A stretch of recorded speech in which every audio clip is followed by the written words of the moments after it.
Shadows approached gradually, each figure robust yet none surpassing a height of 1.2 meters. They were a group of dwarves.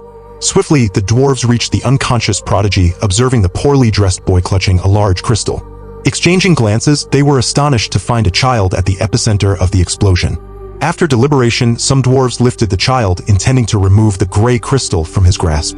However, the boy held it too tightly, and any attempt to force it away would surely injure his arm.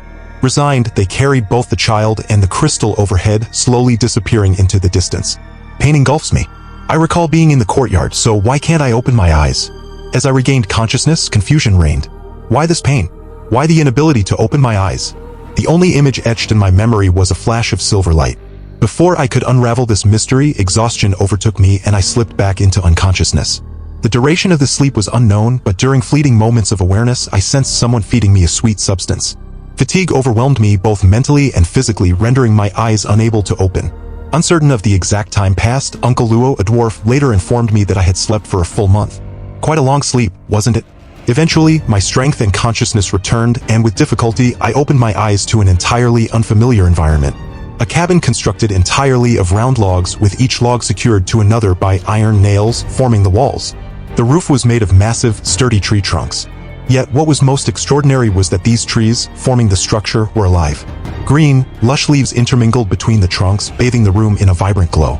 Chattering excitedly in an incomprehensible language, a burly, bearded dwarf of just over 1 meter in height gesticulated animatedly before me. Sadly, I couldn't understand a word. What language is this?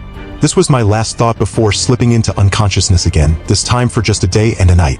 Upon waking, my spirit had largely recovered. The room was now filled with nearly 10 dwarves, all conversing animatedly in their unfamiliar tongue. Unable to understand, I resorted to a universal language known to all humankind, sign language. Though different from Earth's, its essence was similar. Gestures for eating, sleeping, talking were intuitively understandable, no learning required. Fortunately, these dwarves living beneath the volcano had many among them deafened by eruptions, making sign language a common medium.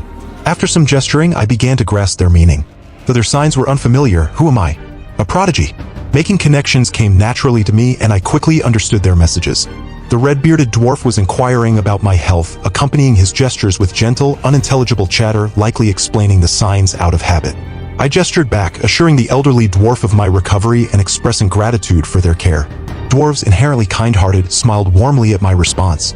A dwarf girl approached, holding a bowl resembling porridge, and gestured the sign for eating.